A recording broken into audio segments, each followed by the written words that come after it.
Assalamualaikum warahmatullahi wabarakatuh. Pemirsa di mana saja Anda berada, selamat berjumpa kembali dengan channel YouTube Insan Dongeng.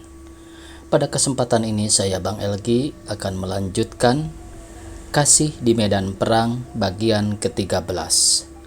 Terima kasih kepada semua subscriber yang selalu setia mengikuti. Selamat mendengarkan.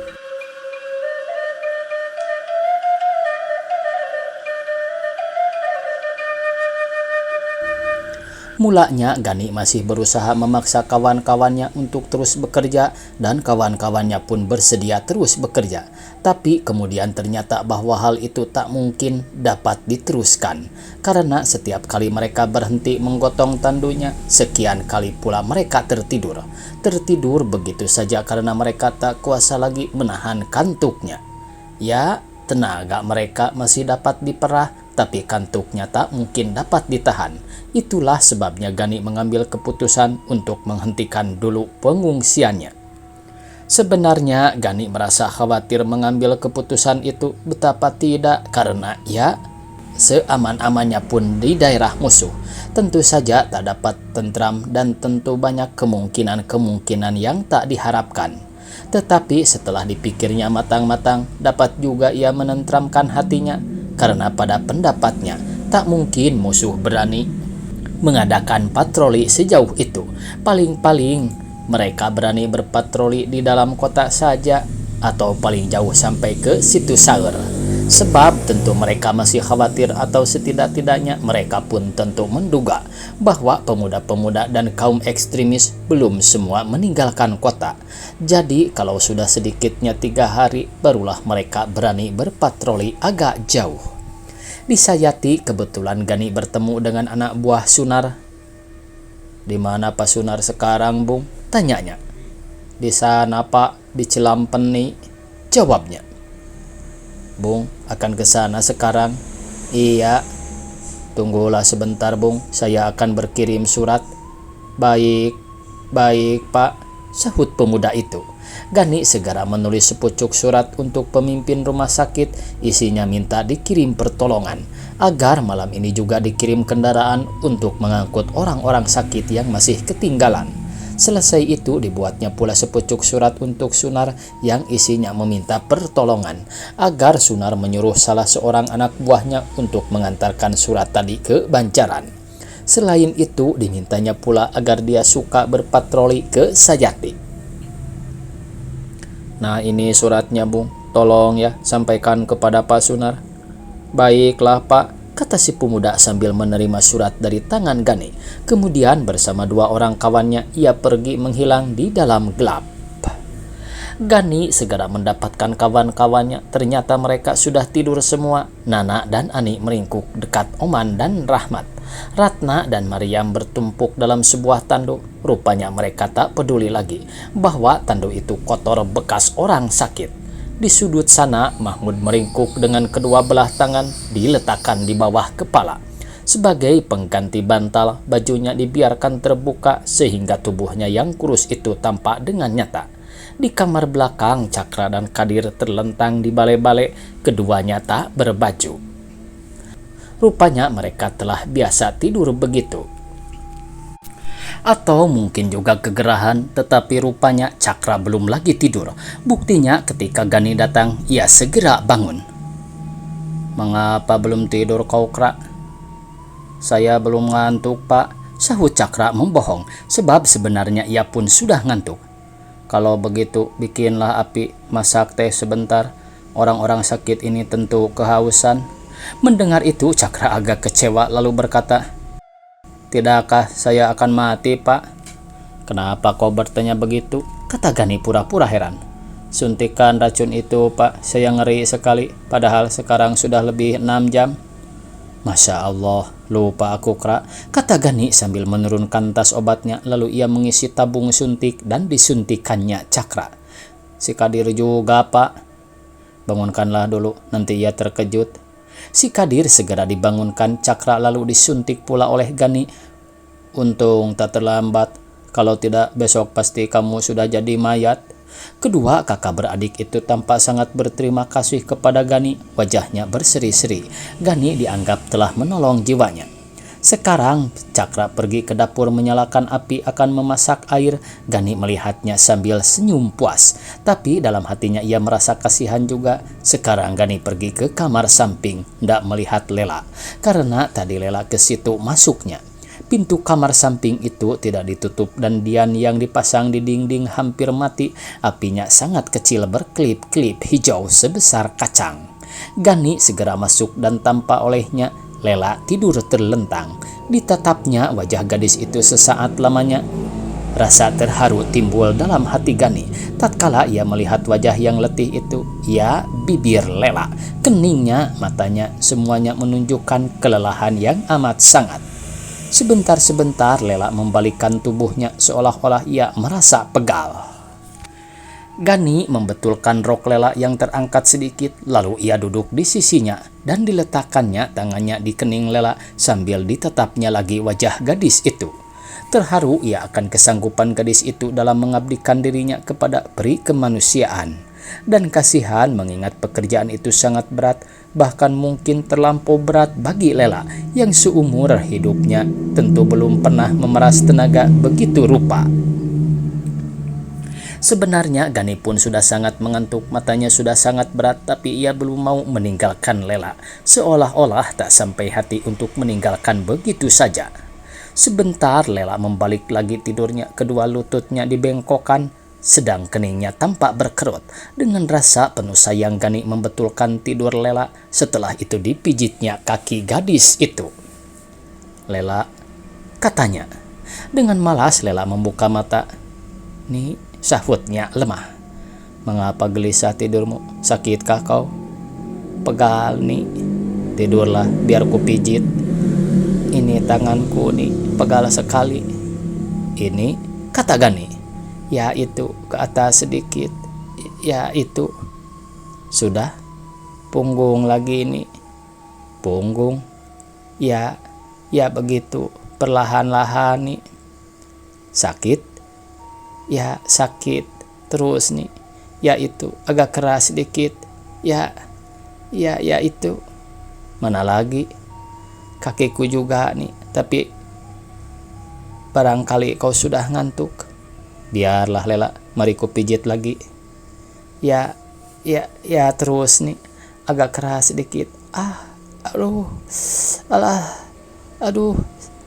Sakit Lela?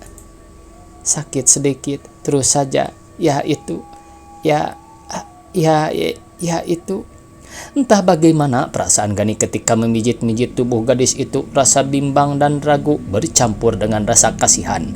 Dan entah rasa apa lagi karena tubuh gadis yang tengah dipijit-pijitnya itu adalah tubuh gadis yang pernah dipeluk dan memeluknya.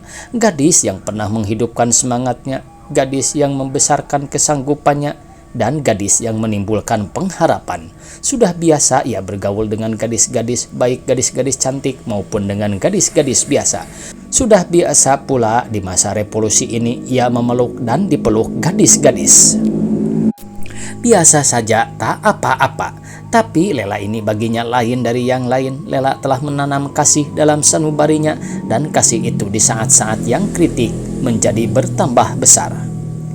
Sudahlah nih, tidurlah, bisik Lela sambil ditariknya tangan Gani perlahan-lahan. Meskipun mungkin Gani masih betah memijit-mijit tubuh Lela, tapi sesungguhnya tatkala itu ia sudah tak kuasa lagi menahan kantuknya, sehingga tatkala Lela menarik tangannya, ia pun rebah dengan sendirinya. Dan Lela seperti juga tadi Gani berlaku terhadap dirinya, demikian pula diperbuatnya.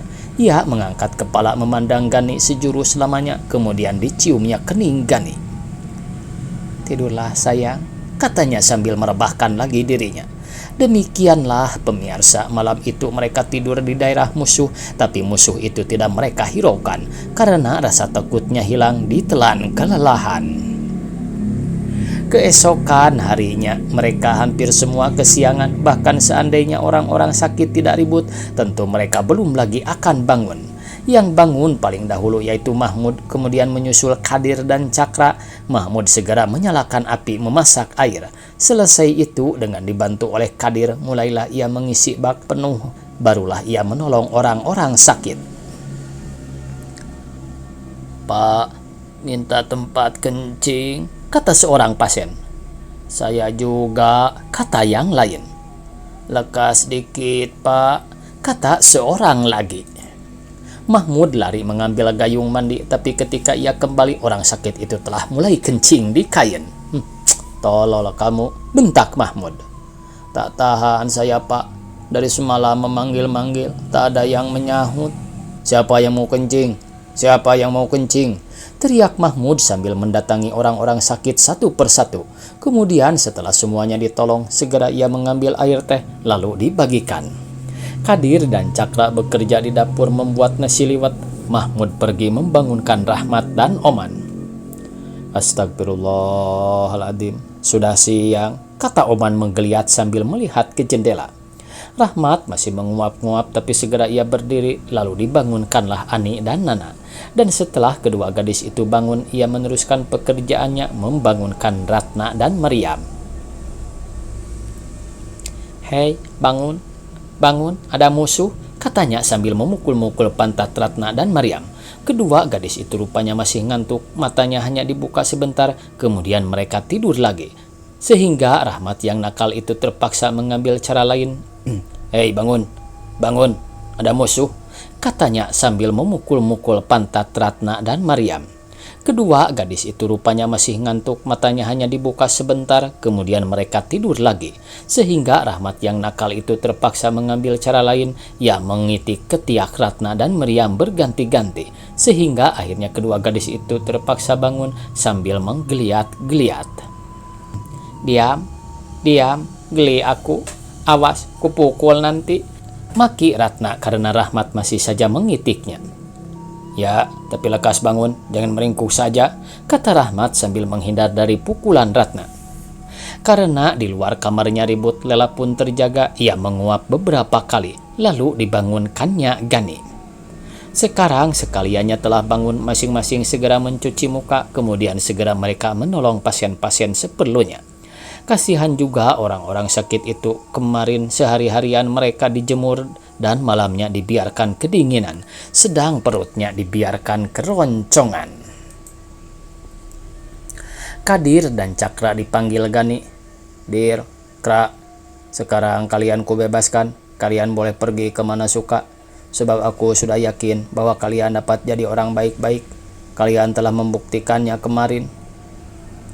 "Terima kasih, Pak, terima kasih," kata Kadir dan Cakra.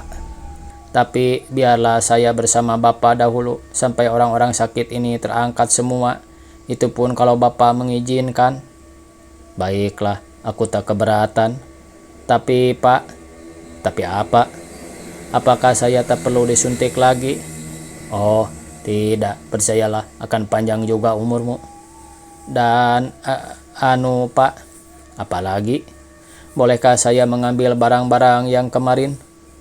"Oh, masih ingat juga kah kau kepada barang-barang itu?" "Boleh, Kra, boleh.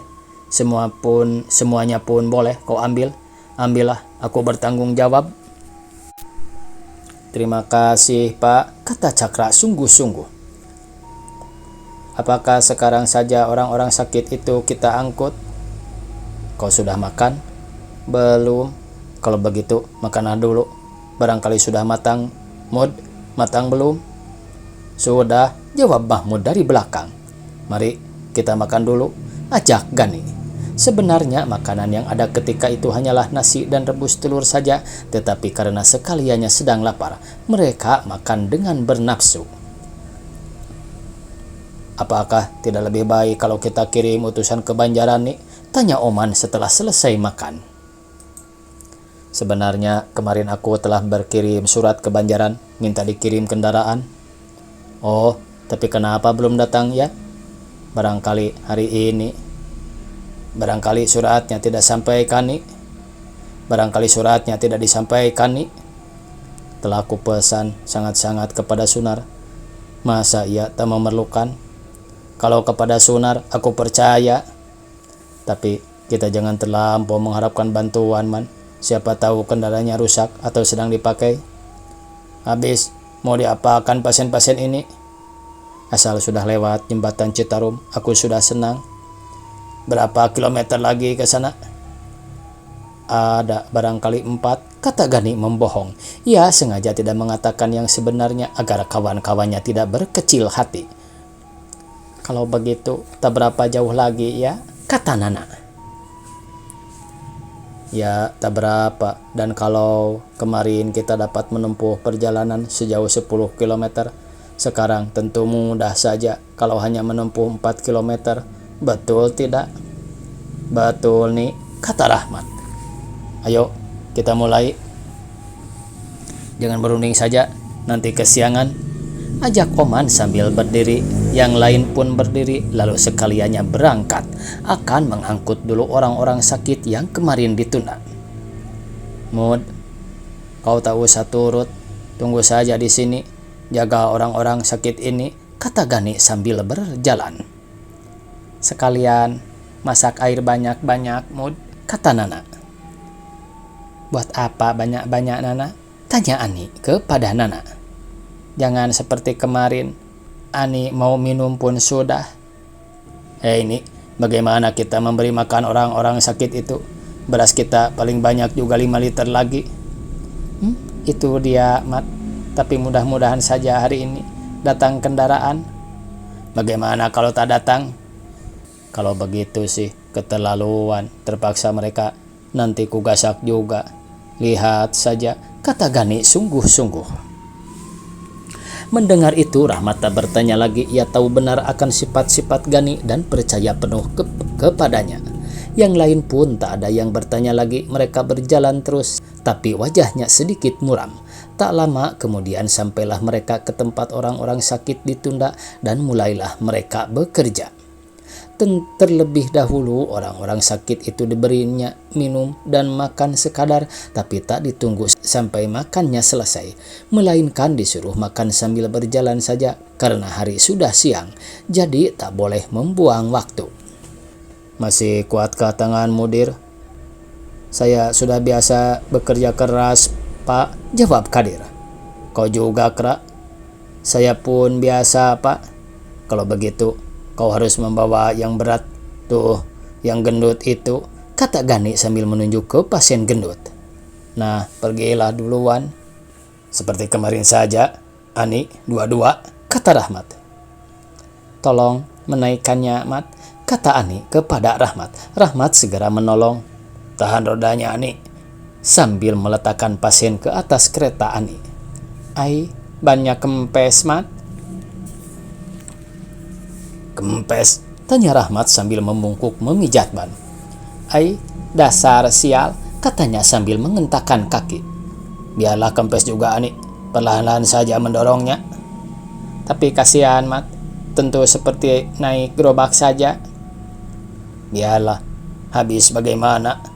Ani tak berkata didorongnya kereta itu perlahan-lahan. Memang kasihan orang sakit itu.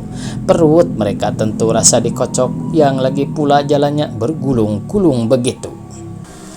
Ratna dan Mariam telah pula siap dengan kereta dorongnya masing-masing. Oman dan Rahmat membantu menaikkan orang sakit ke atasnya. Lalu keduanya segera berjalan. Perlahan-lahan saja, Yang. Keretamu terlampau kecil untuk memuat 2 orang, kata Gani memperingatkan. Baiklah, kata Mariam sambil terus saja mendorong keretanya. Tapi belum lagi 8 langkah berjalan, ia sudah memekik sebab keretanya miring hampir terguling. Roda depannya masuk ke dalam jurang. Waktunya habis, pemirsa. Dicukupkan sekian. Semoga esok kita bisa berjumpa kembali. Billahi taufiq wal hidayah. Wassalamualaikum warahmatullahi wabarakatuh.